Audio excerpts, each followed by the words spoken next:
Many of you know Ike Nail from the Contraband Festival. He runs at Western Oregon University in the spring. He also taught at Sprague High School and was the founding director of West Alamo High School. But in addition, he taught in Texas for about 30 years, as well as several universities. So it's going to be a great conversation today with Ike Nail. Thank you for being here, Ike. My pleasure. I've been really looking forward to it. First question, is that a Texas accent or an Oklahoma accent? Oh, that's definitely a West Texas accent. I grew up in Odessa, Texas, which, as the joke goes, it ain't the end of the world, but you can see it from there. It's yeah, way out in dry Permian Basin. Yeah, I've never driven through there, but I've seen pictures, and there's a lot of things for you to do inside. Yeah, but amazingly, a lot of things to do outside too. But you have to be. I played tennis when it was 105, 110. And you lose in 2 or 3 sets of tennis. You lose 10 pounds. You gain it right back. Of course, it's all water weight, but it's so dry. You can still function pretty well, except that if you're not acclimated to that, every time I went back for a visit about the second day, I didn't wake up with a nosebleed because it was so dry. Yes, and that's true wherever you're at. You can always acclimate a little bit anyway. Yeah, a little bit. Well, when I was there, I did. So when you were growing up in Odessa, then did you have? I'm looking for musical background. What did you do, or who inspired you to become a musician? Well, there are 2 people that were very influential. Well, I should say more than that. 2 teachers that were very influential. But I realized after I was an adult that I actually came from a very musical family. Although neither of my parents could actually read music, they were sort of self-taught bluegrass musicians, and their entertainment was music. Every night, well, I won't say every night, but maybe 3 or 4 nights a week, Mom and Dad would get together. Mom played piano, and Dad played violin, guitar, banjo, mandolin, and they played a lot of what would now be called bluegrass or folk music, and the kids would listen. And every time we had a big, my mom was the oldest of 10, and my dad was the second oldest of 9. Wow. Yeah, and every time we had a family reunion, that's what they did. They would play all night, often, and the kids, of course, would be out playing hide and seek games, Piggy Won a Signal or Kick the Can, any of those versions of hide and seek. And at a certain point, we had to come in and go to bed. And so the little kids, they would lay across a big bed, sort of like cordwood. One facing one head one direction, and then alternating, and they could get maybe 6 or 8 kids on a bed. And the rule was you didn't have to go to sleep, but you couldn't get up. So we'd lay there and listen to music. We would still have been listening to music while we were playing hide and seek, but we would listen while they played, and they were really concerned about doing it right. They wanted it to be in time. They wanted it to be in tune. I can remember a lot of arguments about how the changes went. It goes to A here. No, it goes to, So, it was little did I know that I was absorbing some pretty important things about music. They were very passionate about it and quite good at it. And then when I got to middle school, junior high in those days, about the 3rd week in, I discovered that my band director, Bill Dean, who is kind of a legend in Texas, he was actually getting paid to come in there and hang out with us and just have fun. I mean, I thought it was the most fun that I'd ever had. And then I'd always wanted to be a lawyer. And as soon as I found out that Bill was actually getting paid for that, I decided, yeah, that's what I want to do. So, and Bill was a very sociable kind of a teacher. He hung out with the kids a lot. We never had sectionals and any of the kind of things that might have maybe put a little bit more polish, but we were always very good. Odessa High School band was quite good.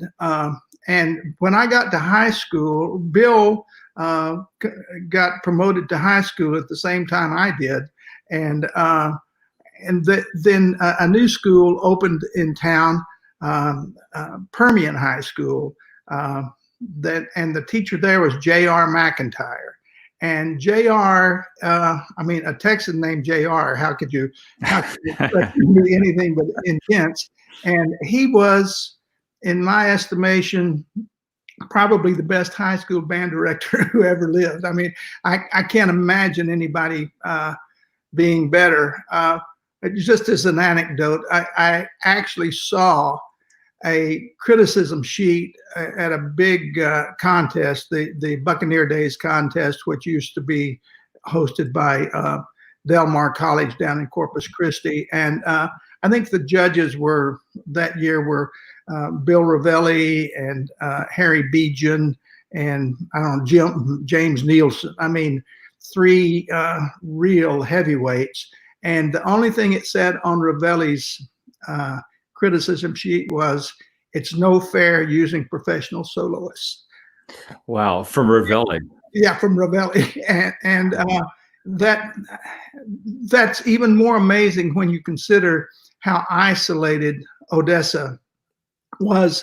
I had the opportunity briefly when I was a junior in high school to study trumpet for maybe 6 months privately.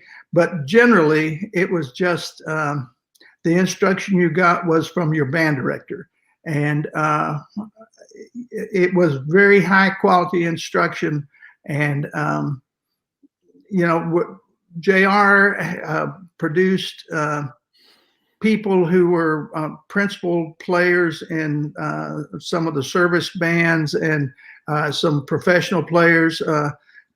So he was really, once I started into my professional career, he was much more of a mentor and an influence on me. But Bill Dean just taught me to love music and to love being in band, you know, and that's, I think, maybe an essential for anybody that's going to do this. Well, I was wondering, when your parents and the Nail Clan were doing their own bluegrass festival, did you get a chance to play with your parents? You know, it's really strange. I never did. And neither, my middle brother is a band director and was formerly the supervisor of music in Odessa. And my oldest brother was a very fine trumpet player. We were all trumpet players in high school, although my middle brother and I both changed to horn in college. But you know, you don't use too much trumpet in a bluegrass band, so we sort of opted out of that participation. But I've always really appreciated it, and in retrospect, I wish I'd learned to play a little guitar or fiddle or something so that I could have participated with them, but it did not happen. Well, what's your favorite high school story while going to was it Permian, you said? Well, I went to Odessa High School. Oh, okay. You went to Odessa. So what's your favorite Odessa high school band memory? Well, you know, we in my high school days, the Dallas Cowboys were just starting, and we marched 2 or 3 halftime shows for Dallas. That was back in the days when you could actually still get a band on television. Now I think there's some kind of edict that prevents, especially the pros, from showing a band. I don't suppose they have marching bands at professional football games at all anymore.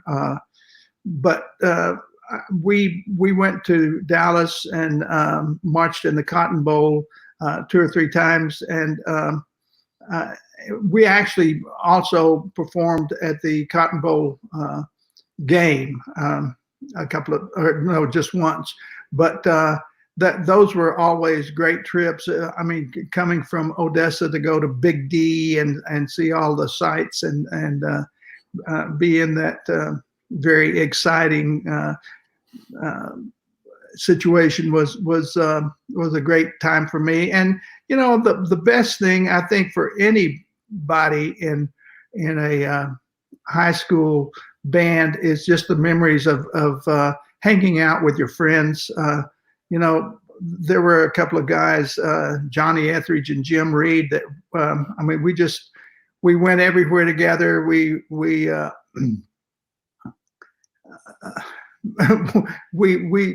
I think that we actually ended up, everybody had a fist fight with the other one at some point in the relationship, but you know, we were really fast friends and maintained that friendship for many years. And so those, I think, just like anybody else, those are my favorite memories of high school.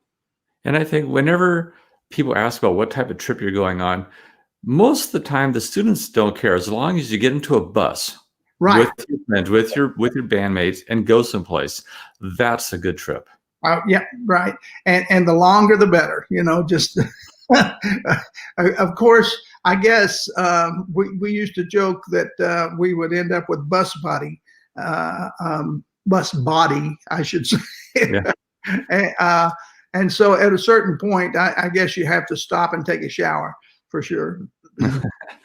Well, so after high school, after we graduated from Odessa, did you go right into a university or a college? I did. I went to Texas Tech as a freshman, and you know, all fall I thought that I had just died and gone to heaven. I mean, the Tech marching band in those days, and still, was just incredible. We marched about 400, and when we made a trip, you know, people dreaded to see us coming because you know, it was 400 full-grown, healthy musicians. We could knock the wall down anywhere, and so that was a lot of fun and a lot of camaraderie there. But also, for some reason, I got into a situation. I was playing all the time and never practicing. I think this happens to students in college fairly often. I was playing in the fall in the marching band, and then in the concert band, and the symphony orchestra, and the Lubbock Symphony, in the big band, and a couple of big brass ensembles. So there were days I'd play 4 or 5 hours a day, but I wasn't going into a room and practicing. And consequently, I developed some bad embouchure habits that really caused me some problems as a player. And I got very disillusioned about. I was taking private lessons all the time, but I still developed really, really bad habits because the teacher never did just point out the thing. If he had early on started pointing out the things that I was doing that were counterproductive, I think I would have avoided it, but he didn't. So I tried to change my major to be a vocal major because I was having some success in that area. But the choir director was not, he said he had fought that battle once before and he didn't want any part of it. So I ended up changing schools to West Texas State. It's now West Texas A&M. I've sent them a letter of thanks for causing my degree to now be from an A&M institution, which, you know, a music degree from an A&M institution has got to be really valuable. So, but it was West Texas State University, and the band director was a guy named Gary Garner, who was the best rehearsal technician I have ever seen. He just, and still, by the way, still is. He's 90 years old, and he can come fix your band in one rehearsal. Just an amazing person, and very, very calm and personable, and a great teacher, very organized. I was when I first got to West Texas, I was a little bit disappointed because it's obviously a lot smaller than the tech band, but I could, even sophomore, I could hear the band get better every day, every rehearsal, and pretty soon that made an impact on me. Well, it must have, because taking those lessons from that school and from JR and all these other directors, that really did help shape the director that you are today. Yes, it did. I still have my band techniques course notes, and I refer to them 2 or 3 times a year. I guess that's bad memory or something, but it just to be reminded of what I'm really supposed to be about. So after you got your degree in education, is that right? Right, music education. So what happened right after college? Well, maybe I should say before I got out of college, my sophomore year, I had gotten married, and so I needed to have a job to help. My parents said, you can go ahead and get married if you want to, but you understand when you're married, you're on your own. We're not. So my wife was working, and I worked in a service station. I taught private lessons at a couple of little schools around, but nothing that was reliable. So when I was a sophomore, I went out to Happy, Texas. I don't know if you've ever seen the movie Happy, Texas, but the only thing that's true about the movie is that there is a sign on the road that says Happy, the town without a frown. I went out to Happy, where they didn't have a band, and talked them into having a band and letting me be the band director. I don't know how I did that. Total desperation, I suppose. So when I was 19 years old, I started teaching band, and I can't imagine a more perfect situation. I would go teach band, and any problems that I had, I would get in my car, drive right back to school, and go find one of the studio teachers or Gary Garner or somebody and say, okay, they did this, what do I do? And they would give me an answer, or usually several answers, or several possible answers. So I was in kind of a band director's laboratory for 2 years. And it was, I got more information in that amount of time, and some of it was really humbling. But it was a great experience, and I wish that we had the ability to do that for everybody who's going to be a band director. But it's just, I don't think we have that many Happies around. So you're going to school and being the band director at Happy? Right. I was the original Happy band director. Yeah, it makes such a difference getting that time in front of a band. And I work with student teachers at Portland State currently, and some of them don't get in front of a band until their 4th or even 5th year of college. Right.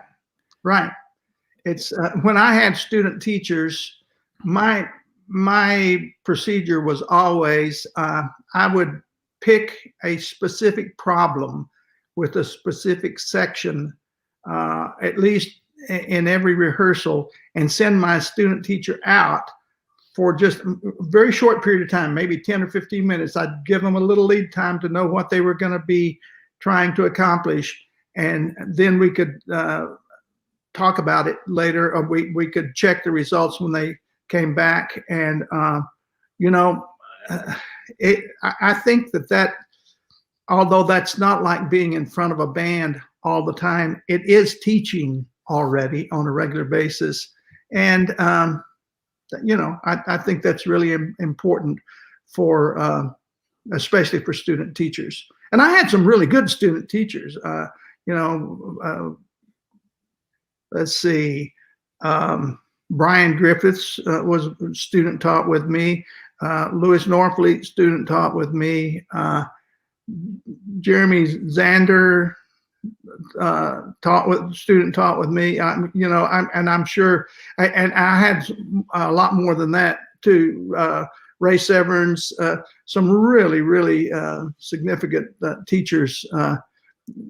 We bumped into each other. And by the way, I really tried to give them a chance to make their own mistakes. I didn't hover. Yeah, it's important, and then to hear those mistakes, and then, okay, now what do I do now? Right. You can't mess with them.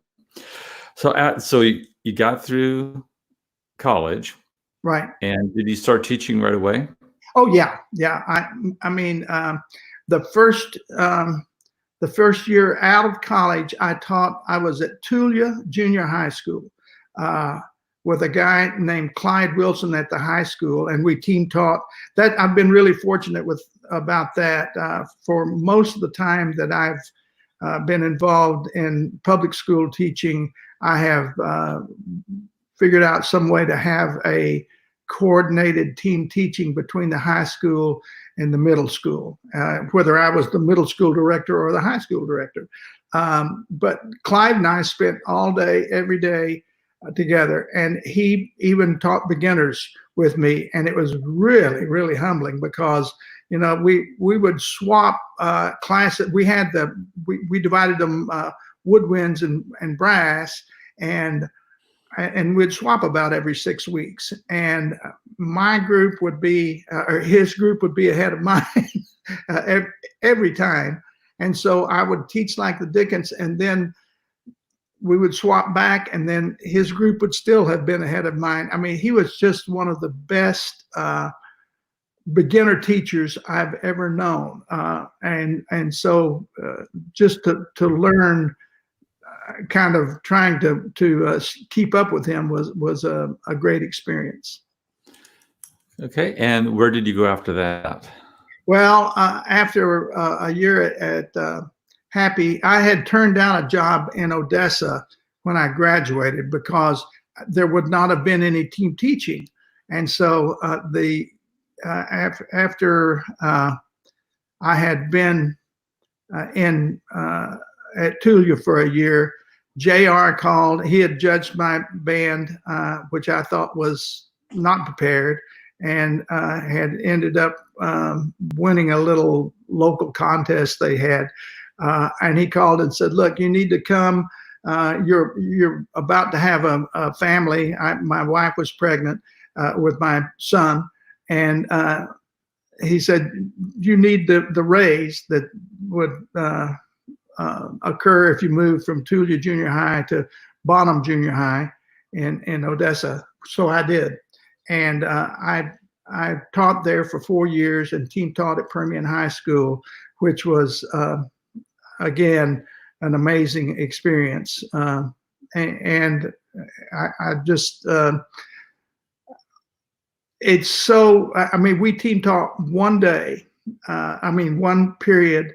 The main band period for each group, but we also team taught between the other middle schools that fed into Permian, and I learned a ton from those other directors too. You know, you'd show up, and the way they used the cooperating teacher was they usually had a problem they wanted solved. And hopefully they would give you a little bit of lead time to think about it. But sometimes you just showed up and there it was. Go fix this. And you got to where you could make something happen at least. So I should post this. If you do have a question, if you're up early in the morning and it's not too nice outside yet and you're here, and if you'd like to ask Ike a question, you go ahead and post that comment in the YouTube section and I will ask it for him.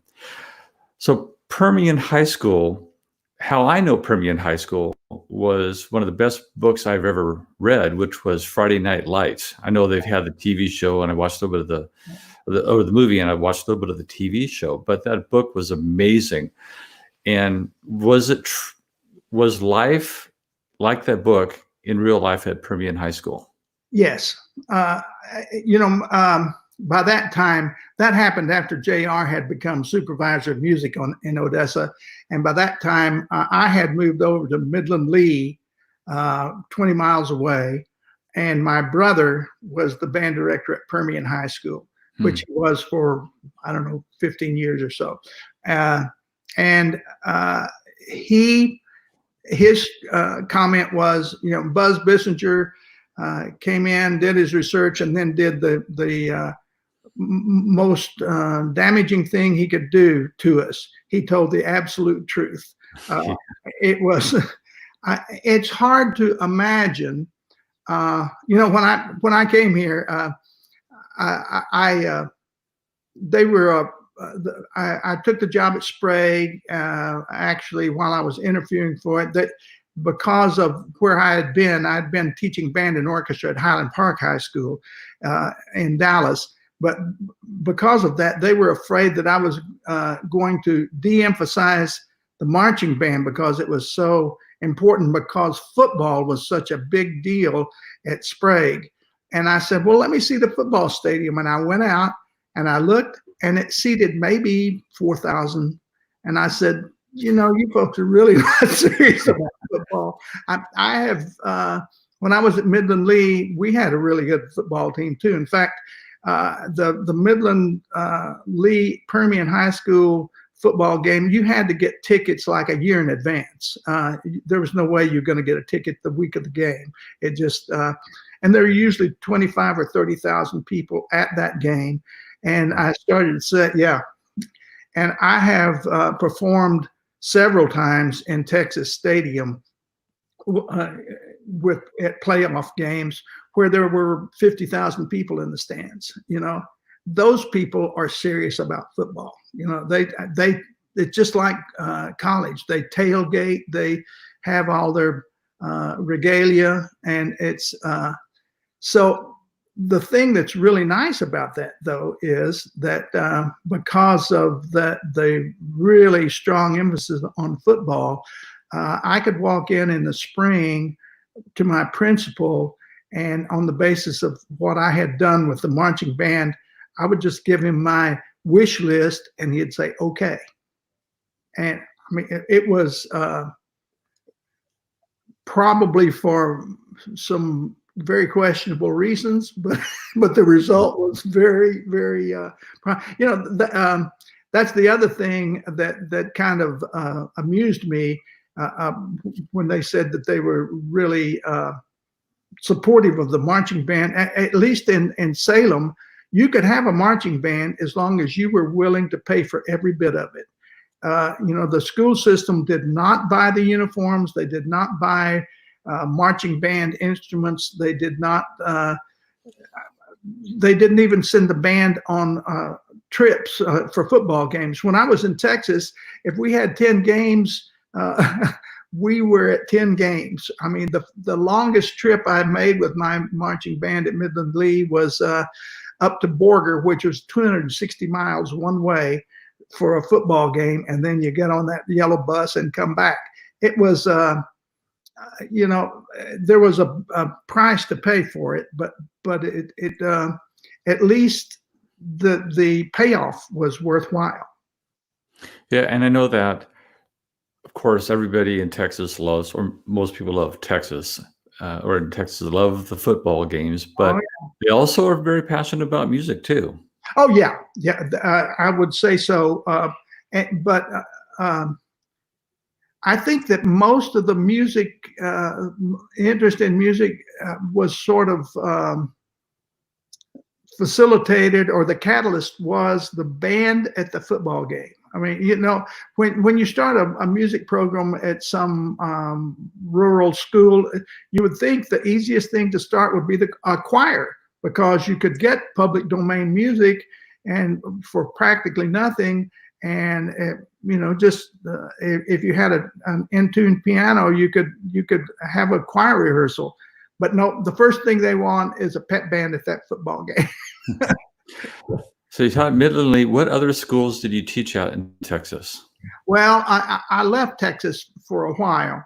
I went to the University of Texas and got a degree, and then thinking that I wanted to teach in a college. And was that your doctorate? Sorry, was that your doctorate degree? Yeah, I got a doctorate in symphonic conducting at UT. And after I graduated, I went from there to Cal State Northridge, which was at the time was the second largest music department in the country, only second to Indiana. It was bigger at that time than North Texas. And a guy named David Whitwell was there. You may know the name. He is a very accomplished researcher in band and wind music history, and had some really significant ensembles there at Cal State Northridge. But my wife just hated LA. She it buffaloed her. She toward the end of the time there, I couldn't even really get her to get out of the house. So after a few years at Cal State Northridge, I applied for and got the job at the University of Southern Mississippi in Hattiesburg. And I always say, because I did want to see just how much cultural shock I could absorb in one movie.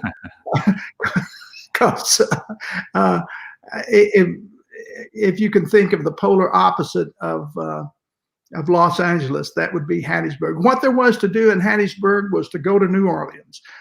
So I did that a few times. I had a great time, but Hattiesburg was pretty rural, pretty, as one of my friends said when I moved there, you'll enjoy this because you lived through the 70s once. So,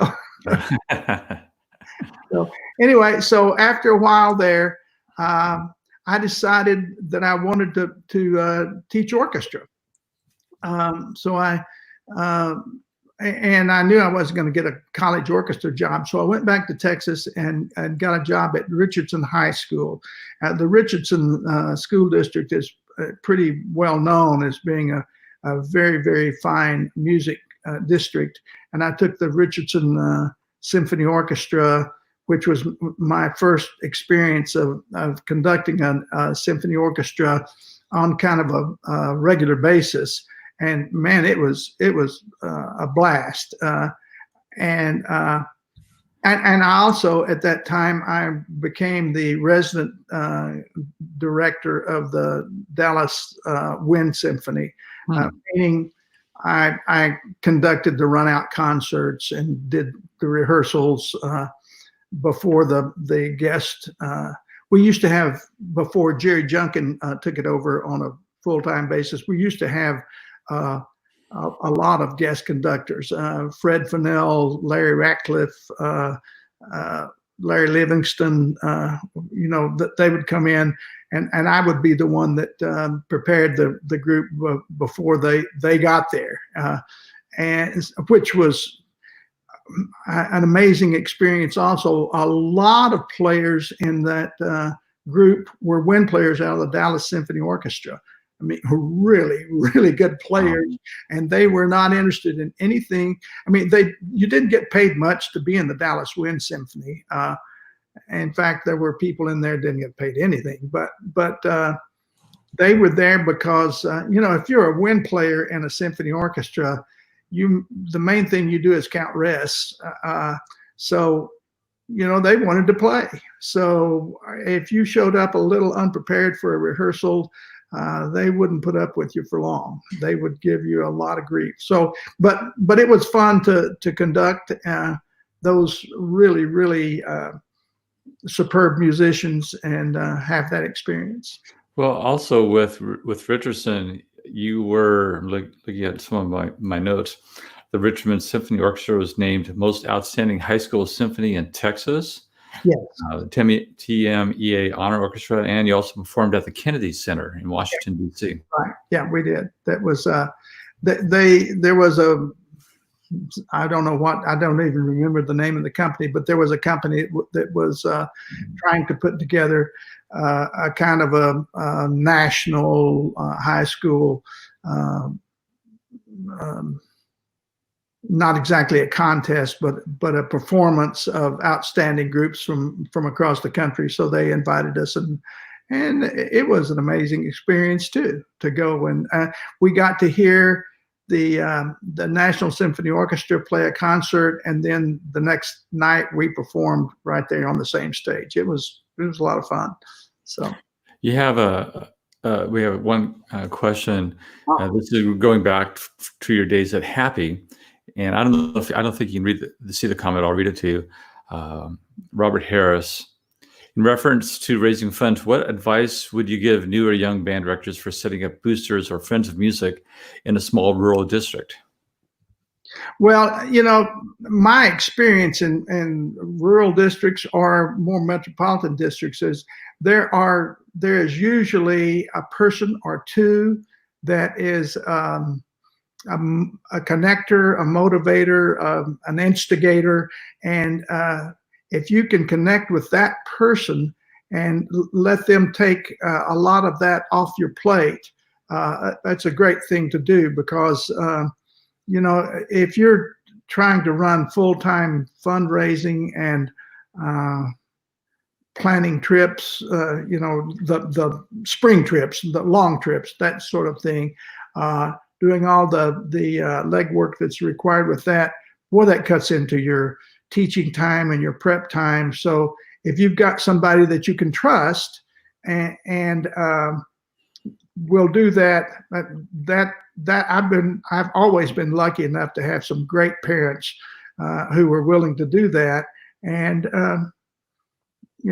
that's the way out. I think if you try to do all that stuff yourself, you spread yourself too thin. I totally agree. You can't, especially if you're a younger teacher, but even for more experienced teachers, getting that parent help is so important. And once you get the parents to help, they're a part of the program, and that makes them feel good about being a part of the program.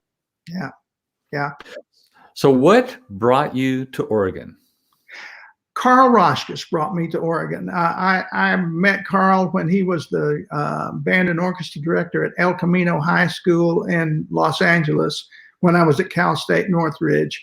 And anybody who knows Carl knows that he is always on the lookout. He's a headhunter for somebody who he thinks can come in and do a job in one of the music teaching areas. I mean, we had Harry Beechin in here to do the Salem All City Band, and Carl tried to hire him.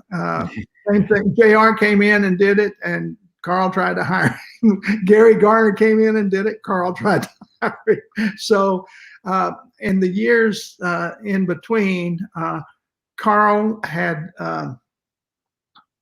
me in to judge PCI a couple of times. I'd even judged Valley League once, and done some clinics on the breath impulse system and so forth. And at a certain point, I saw that it would be advantageous to me to move out of Texas, financially advantageous to move out of Texas. And so I called Carl, and lo and behold, there was a job open. Sprague was open. And so it took a little maneuvering.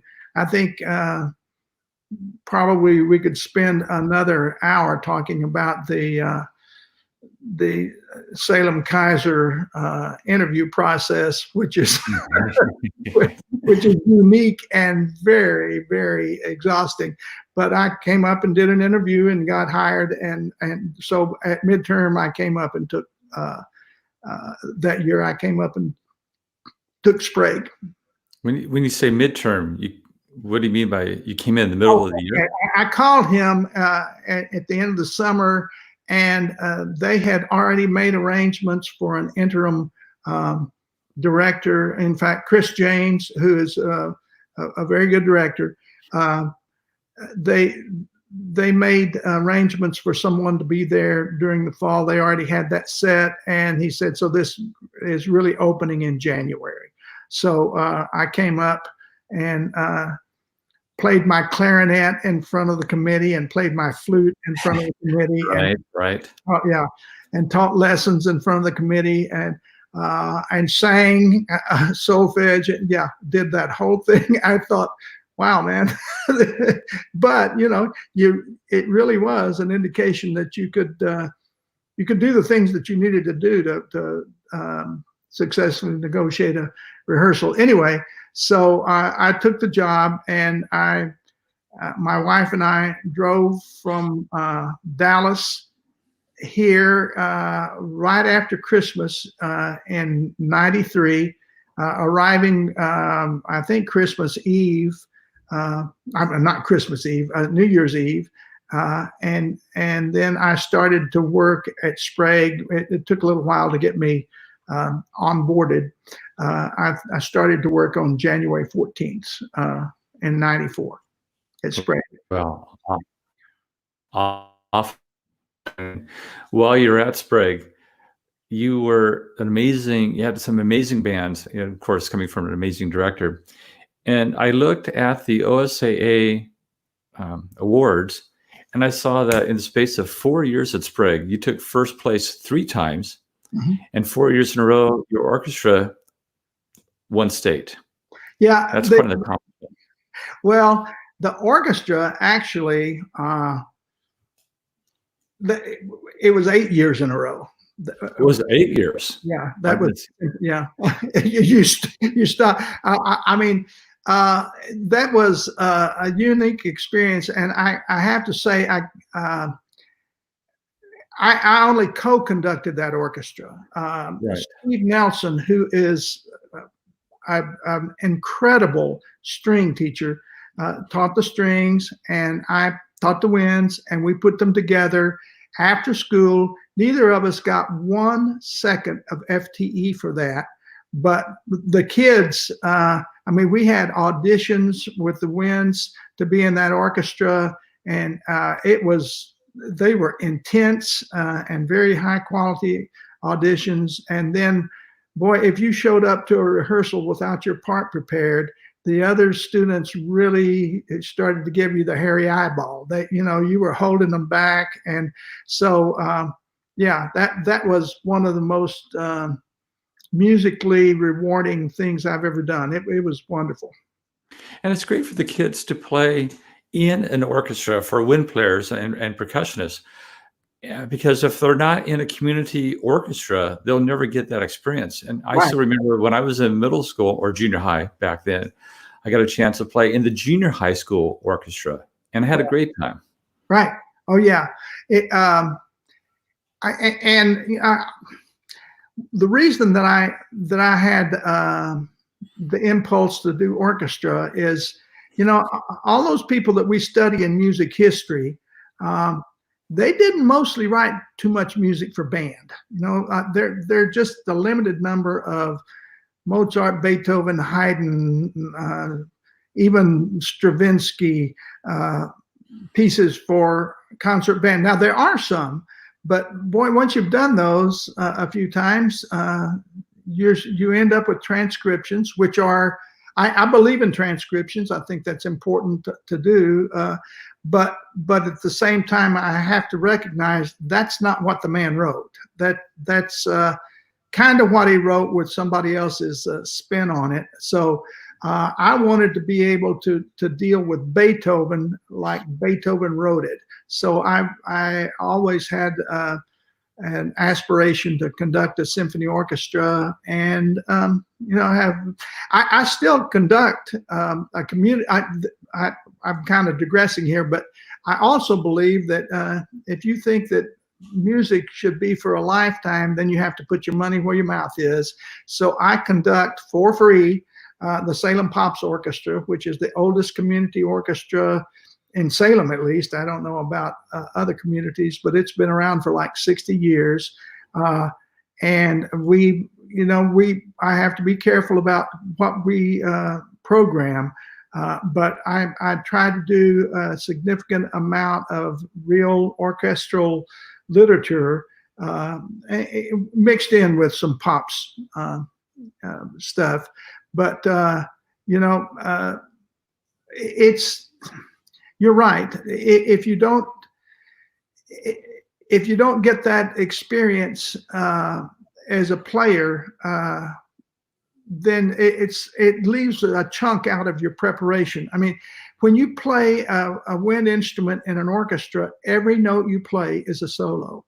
There is nobody else on your part, and a lot of people like that a lot. Yeah, and I was going to bring that up because your responsibility, as you know, as a musician in an orchestra, as a wind player, is different than your responsibility in a band. Oh yeah, absolutely. You know, I still say this to the wind players, even in the orchestra. I mean, you can do three things with your part. You can either play it like it's written and make it music, or you can edit it so you can make a contribution and not get in the way, or you can leave it out. But if you leave it out in an orchestra, that causes a lot more problems than if there are three other people on the part. Another thing that you did at Sprague, which is a great honor, and I would think be very nerve-wracking, was playing at Midwest. You brought your band back to Midwest. What was that experience like? It was, again, it was wonderful. The Midwest audience is the most supportive audience I've ever been around. I mean, you would think, even when you play at a festival here, even when the audience shows a lot of support and applause, it's mostly people, you know, it's mostly other band students, so maybe not a totally educated audience. The Midwest audience is all band directors, and they're there in December, knowing that they just got off the football field, knowing that you probably just got off the football field. It's the most supportive, positive audience you can imagine. And the other thing that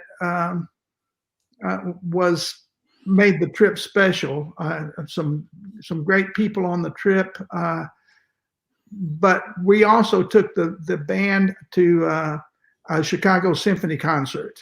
And we seated them in the choral terrace in Orchestra Hall. We didn't have the choir, so it was like we were sitting in the orchestra. I mean, you're kind of behind, but you're right there. You're seeing every gesture that the conductor makes, and you're sort of experiencing the music along with the orchestral musicians. And I have to tell you that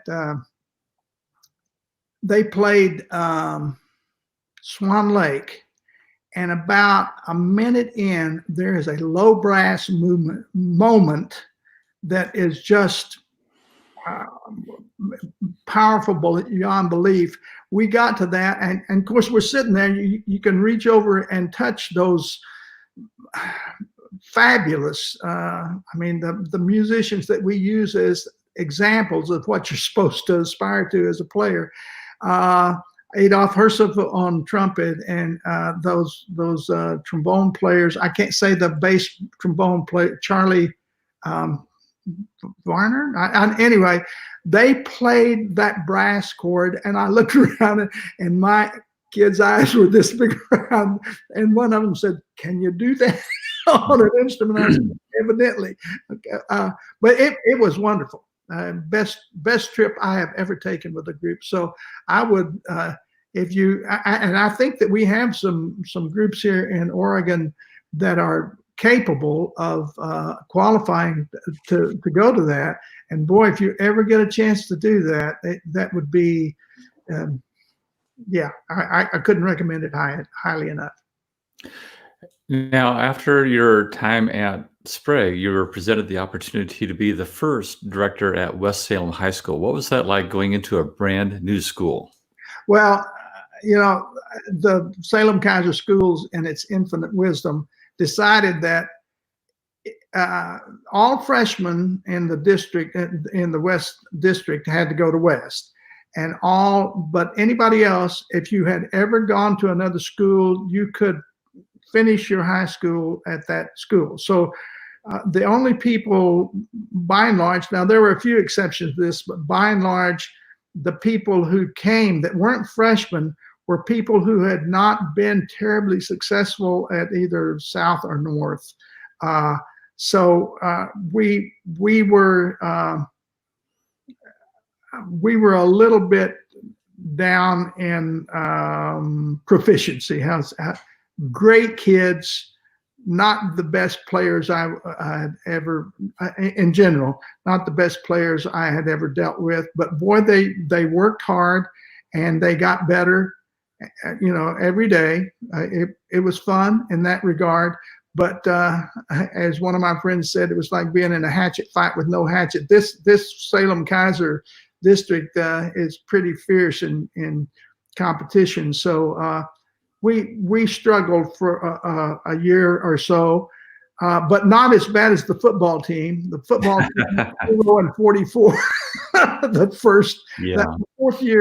The fourth year they were in existence, they finally won a game, and it was just like the second coming. Well, with in West Salem, I don't know if you saw this, they are finally replacing their black football field. They're finally doing that, yes. So they won't have that black turf out there, because I know when you're marching out there, it's got to be really hot during the summer. Yeah. Oh no. You're talking about Texas. I'm thinking, if you could say one thing, what is the biggest difference of teaching bands in Texas as compared to teaching bands in Oregon? I think probably one of the biggest differences is the contest system. And I think that this is the place where Oregon clearly is in a lot better shape. I think that the contest system that has evolved here is the most objective and the most accurate one that I've ever seen. I can remember judging in Texas, and it was sort of like you listen to a band and you're thinking, okay, is that a first division or a second division or a third division? What is that? And there was kind of some guidelines and notes on the page, but nothing really concrete, no rubric, no numbers, nothing like that. So I think that this contest system that has evolved here is just far and away better. Now, the other side, probably the thing that is much better in Texas is the financial support of music and extracurricular activities in general. Part of that is just, Texas is blessed to have a lot of natural resources that, when I was in Odessa, there were times when there would be oil booms that I'd have, or Midland too, I would have band parents that were coming up and saying, hey, let me buy everybody a souvenir. Let me buy everybody lunch. I just got to pay off from one of my wells, and I've got money falling out of every pocket. I need to spend something on these kids. I haven't have that so much in Oregon. And I think also that the Oregon setup, the tax setup, really causes us some problems. Every time the economy goes down, that means the income tax goes down, and it becomes a spiral. And we have problems just making our budgets. If there were a sales tax, there are a lot of people that come to Oregon as tourists, and if they were helping to pay a little bit, that would help us out a lot. So, but I am not stupid enough to think that we're ever going to have a sales tax. We have said no to that emphatically, pretty much. You brought up the state band contest and how much better, in your opinion, it is from Texas, and I've heard that as well. But if you had to change one thing about the state band contest, what would it be? Wow, that's hard to. I think the changes that I would have made have been made. The first contest that I went to, and that was in the spring of '94, we went into the warm-up room and there were no stands.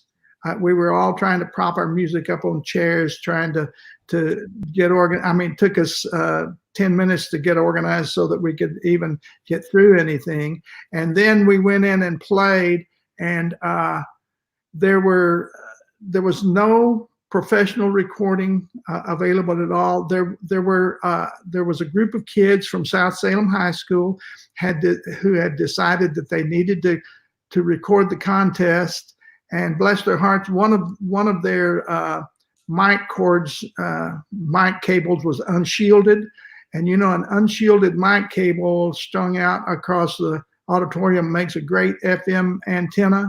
So I got my state recording back, and there was a lot of Garth Brooks on one channel. So, well, it's nice that they're just bringing you back to your Texas roots. That's it. Just,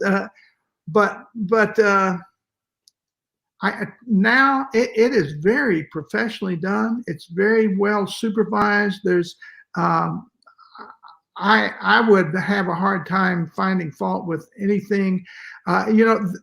In a way, because of our size, we're very, very lucky. We can actually have a state contest that is a state contest. Everybody in the state, in each class, who could qualify can be there. You couldn't do that in Texas. I mean, you just could not logistically get the eliminations done. The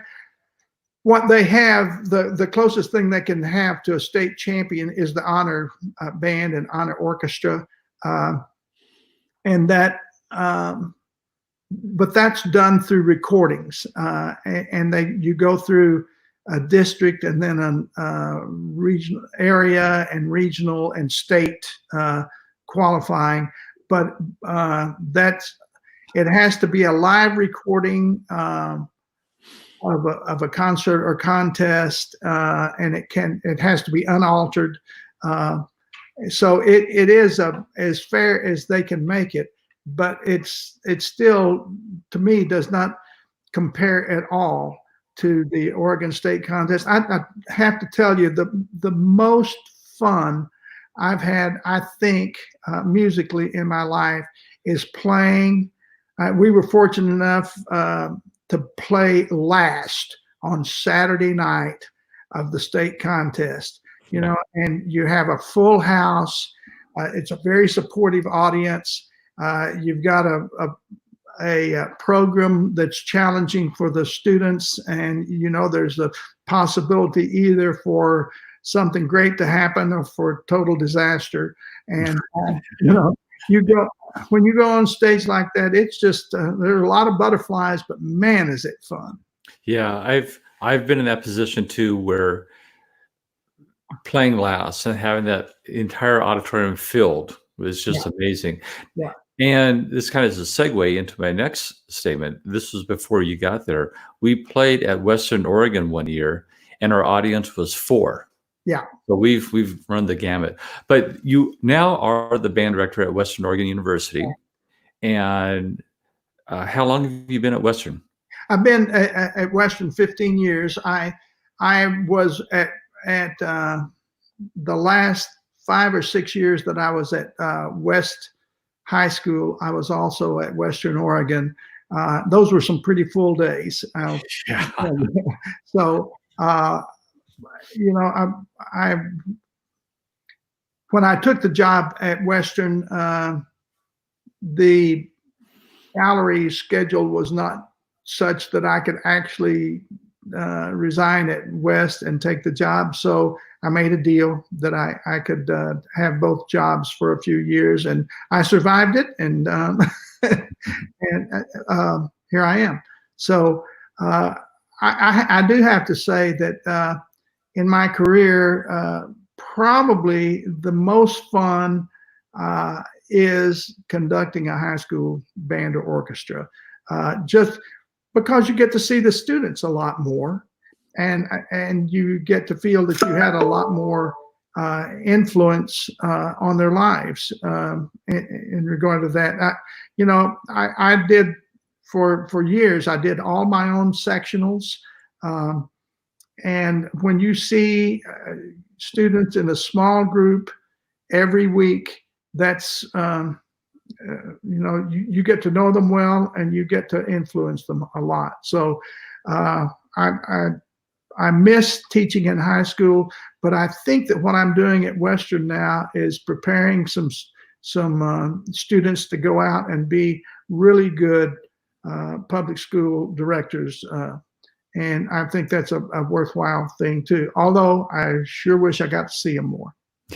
When you're talking, especially these days with the pandemic going on, you're talking about teaching the high school band and orchestra. We just have a little bit of time left. Sure. If you had to pick one piece as your favorite piece to conduct as a high school band director, what was it? I think probably the Doll Sinfonietta is, it's got a lot of conducting challenges in it.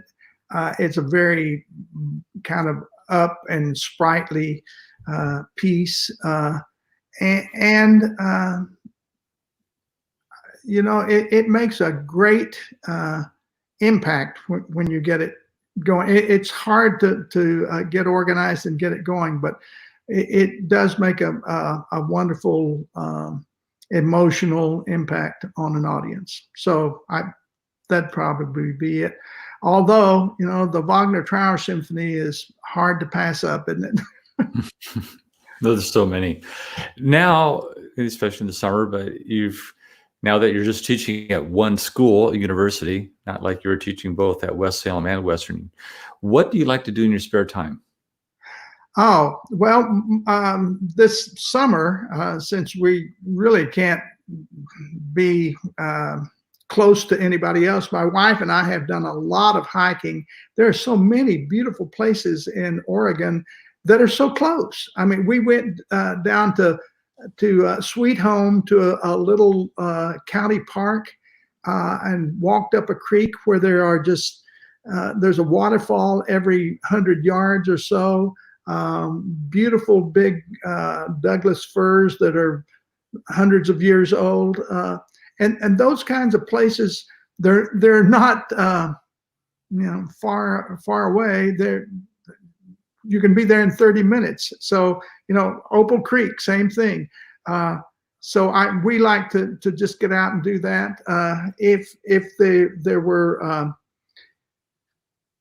we were not in the middle of this pandemic, I love to watch opera, and now the Portland Opera has gotten back to a season that's they've had an abbreviated kind of summer season there for several years, and now they're back to a more traditional season. So I like to do that, and I love to go see the Oregon Symphony. So I guess